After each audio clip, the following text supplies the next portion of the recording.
नमस्कार। आज हम लेकर आए हैं उत्तराखंड की ताज़ा खबरें। मौसम समाचार। प्रदेश के 9 जिलों में बारिश और बर्फबारी का अंदेशा, ऑरेंज अलर्ट जारी। उत्तराखंड में मौसम का मिजाज पल पल बदल रहा है। मौसम विज्ञान केंद्र देहरादून के पूर्वानुमान के तहत बुधवार को प्रदेश के कई इलाकों में गरज और चमक के साथ हल्की बारिश और बर्फबारी हो सकती है। ऐसे में मौसम विभाग की ओर से ऑरेंज अलर्ट जारी किया गया है।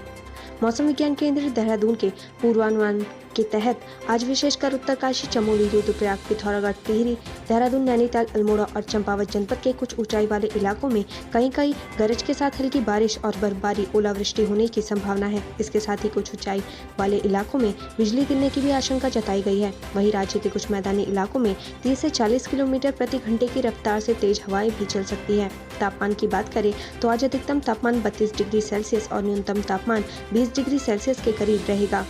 अब बात करते हैं डीजल पेट्रोल के दामों की। प्रदेश में पेट्रोल और डीजल के दामों में इजाफा देखने को मिल रहा है। देहरादून में पेट्रोल के दाम में 3 पैसे की कमी और डीजल के दामों में 4 पैसे की बढ़ोतरी देखी जा रही है। देहरादून की बात करें तो कल पेट्रोल के दाम थे 90 रुपये 17 पैसे, वहीं आज के दाम है 90 रुपये 14 पैसे। डीजल की बात करें तो कल डीजल के दाम थे 82 रुपये 72 पैसे, वहीं आज के दाम है 82 रुपये 76 पैसे। हरिद्वार में कल पेट्रोल के दाम थे 89 रुपये 58 पैसे, वहीं आज के दाम है 89 रुपये 80 पैसे। डीजल की बात करें तो कल डीजल के दाम थे 82 रुपये 12 पैसे, वहीं आज के दाम है 82 रुपये 43 पैसे। हल्द्वानी की बात करें तो कल पेट्रोल के दाम थे 89 रुपये 76 पैसे, यही आज के भी हैं। डीजल की बात करें तो कल डीजल के दाम थे 82 रुपये 40 पैसे, वहीं आज के दाम है 82 रुपये 65 पैसे। जानिए आज देश और प्रदेश में क्या कुछ रहेगा खास। सेंट्रल विस्टा प्रोजेक्ट पर सुनवाई। दिल्ली हाईकोर्ट ने सेंट्रल विस्टा प्रोजेक्ट पर सुनवाई आज फिर होगी। केंद्र सरकार की तरफ से मंगलवार को कोर्ट को बताया गया कि सरकार की तरफ से विस्तृत हलफनामा दायर किया गया है। 10 मई को हाईकोर्ट सेंट्रल विस्टा में निर्माण कार्य रोकने की मांग करने वाली याचिका पर जल्द सुनवाई करने को तैयार हुई थी। सीएम तीरथ की बैठक। सीएम तीरथ सिंह रावत आज केंद्रीय स्वास्थ्य मंत्री हर्षवर्धन के साथ वीडियो कॉन्फ्रेंसिंग के जरिए बातचीत करेंगे। इस दौरान दोनों मंत्रियों के बीच उत्तराखंड में कोरोना की स्थिति और वैक्सीनेशन पर चर्चा होगी। ऑक्सीजन ट्रेन आएगी Dehradun. CM Tirath Singh Rawat Dehradun railway station पर ऑक्सीजन एक्सप्रेस का स्वागत करेंगे। केंद्र की तरफ से भेजे गए ऑक्सीजन एक्सप्रेस के जरिए प्रदेश को ऑक्सीजन की सप्लाई होनी है। मौसम पर अलर्ट। प्रदेश में पिछले एक सप्ताह से मौसम का मिजाज लगातार बदला हुआ है। मौसम विज्ञान केंद्र देहरादून के पूर्वानुमान के तहत प्रदेश में आज भी अनेक स्थानों में एक बार फिर से गर्जन के साथ हल्की बारिश और बर्फबारी दर्ज की जाएगी। विशेषकर उत्तरकाशी, चमोली, टिहरी, रुद्रप्रयाग, पौड़ी, देहरादून, नैनीताल और पिथौरागढ़ जनपद के अनेक स्थानों में हल्की बारिश बर्फबारी दर्ज की जाएगी। संक्रमण से बचाव की तैयारियों का जायजा लेंगे मंत्री। पिथौरागढ़ में कैबिनेट मंत्री बिशन सिंह चुफाल कोरोना संक्रमण से बचाव की तैयारियों का जायजा लेंगे। इसके साथ ही संक्रमण की रोकथाम को लेकर जिलाधिकारी समीक्षा बैठक करेंगे। कृषि मंत्री का दौरा। कृषि मंत्री सुबोध उनियाल देहरादून में विभागीय कामों को निपटाने के बाद अपने विधानसभा क्षेत्र नरेंद्र नगर जाएंगे। अधिकारियों की बैठक लेंगे मंत्री।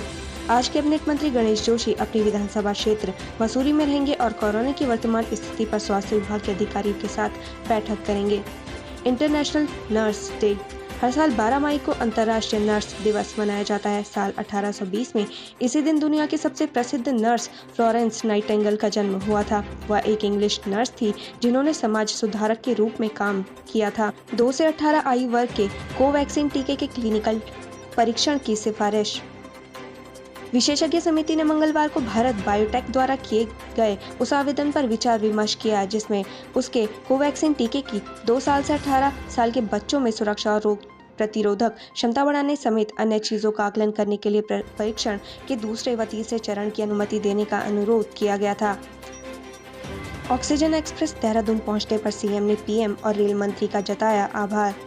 सीएम तीरथ सिंह रावत ने ऑक्सीजन एक्सप्रेस के देहरादून पहुंचने पर प्रधानमंत्री नरेंद्र मोदी और रेल मंत्री पीयूष गोयल का आभार व्यक्त किया है। पूर्व मुख्यमंत्री हरीश रावत राज्य सरकार को ज्यादा वैक्सीनेशन कराने की दी सलाह।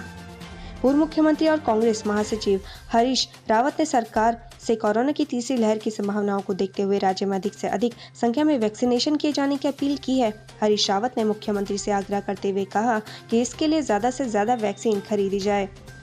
कोविड अस्पताल में शख्स की मौत। अस्पताल प्रशासन पर लगाया लापरवाही का आरोप। नैनीताल के रामनगर के पिरुमदारा में बने कोविड अस्पताल बाबा नीम करौली में एक कोरोना संक्रमित शख्स की मौत हो गई। परिजनों ने अस्पताल प्रशासन की लापरवाही का आरोप लगाते हुए कई गंभीर आरोप लगाए हैं।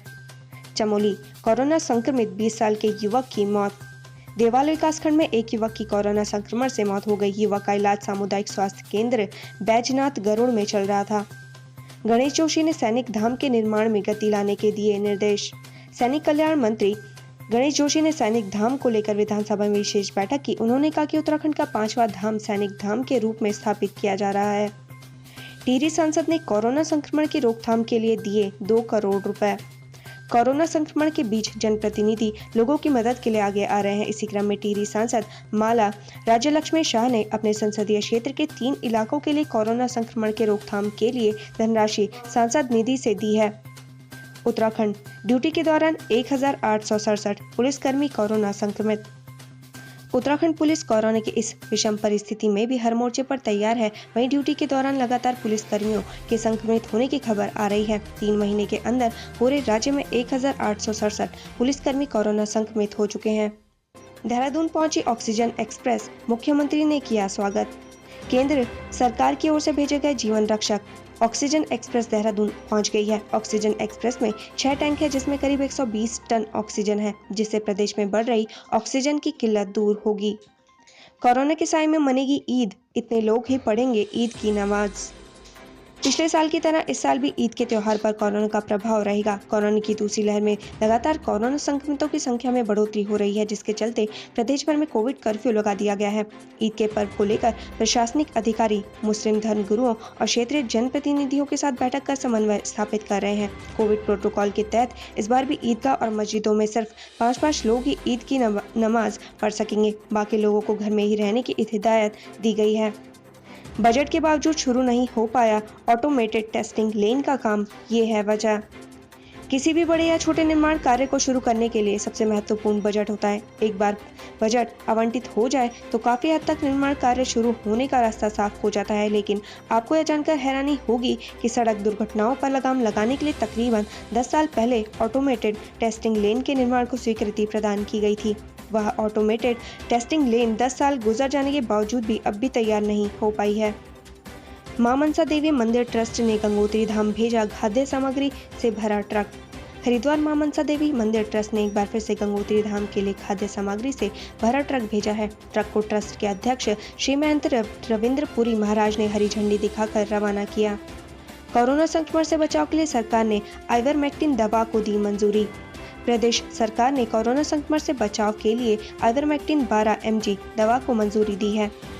प्रदेश में स्वास्थ्य मंत्री की नहीं कोई आवश्यकता, पूर्व सीएम त्रिवेंद्र सिंह रावत। कोरोना के बीच वन मंत्री डॉक्टर हरक सिंह रावत ने राज्य के लिए अलग स्वास्थ्य मंत्री की पैरवी की है। इस बयान के बाद से ही सियासी हलचल तेज हो गई है। नैनीताल में शराब कारोबारियों पर मुकदमा दर्ज, दुकानों को किया सील। नैनीताल के जोली कोर्ट में कोरोना गाइडलाइन का पालन न करने के कारण 2 शराब दुकानदारों को सील कर दिया गया है। पुलिस ने शराब दुकान मालिकों के खिलाफ आपदा प्रबंधन एक्ट के तहत मुकदमा दर्ज कर लिया है। कैबिनेट मंत्री गणेश जोशी ने आशा रोड़ी चेक पोस्ट का किया निरीक्षण। कोविड व्यवस्थाओं के प्रभारी मंत्री गणेश जोशी इन दिनों कोरोना व्यवस्थाओं पर खास निगरानी रखे हुए हैं। इसी क्रम में उन्होंने आशा रोड़ी चेक पोस्ट पर व्यवस्थाओं का जायजा लिया। अस्पताल में आईसीयू घेरकर बैठे लोगों की शामत, सरकार ने गठित की टास्क फोर्स। कोविड-19 महामारी के चलते अस्पतालों से लगातार शिकायतें आ रही है। वहीं वैक्सीनेशन को लेकर भी होड़ मची है। उत्तराखंड सरकार ने इन दोनों कामों के लिए हाई पावर कमेटी गठित कर दी है, जो इन सभी विषयों पर अपनी नजर रखेगी। हल्द्वानी में पैथोलॉजी लैब में छापामारी, प्रभारी मंत्री ने निजी अस्पतालों को फटकारा। हल्द्वानी में प्रशासन ने निजी लैब के खिलाफ कार्रवाई की है। आरोप है कि लैब संचालक आरटीपीसीआर टेस्ट के नाम पर वसूली कर रहे थे। उधर कोविड प्रभारी मंत्री बंशीधर भगत ने निजी अस्पताल संचालकों को जमकर फटकार लगाई है।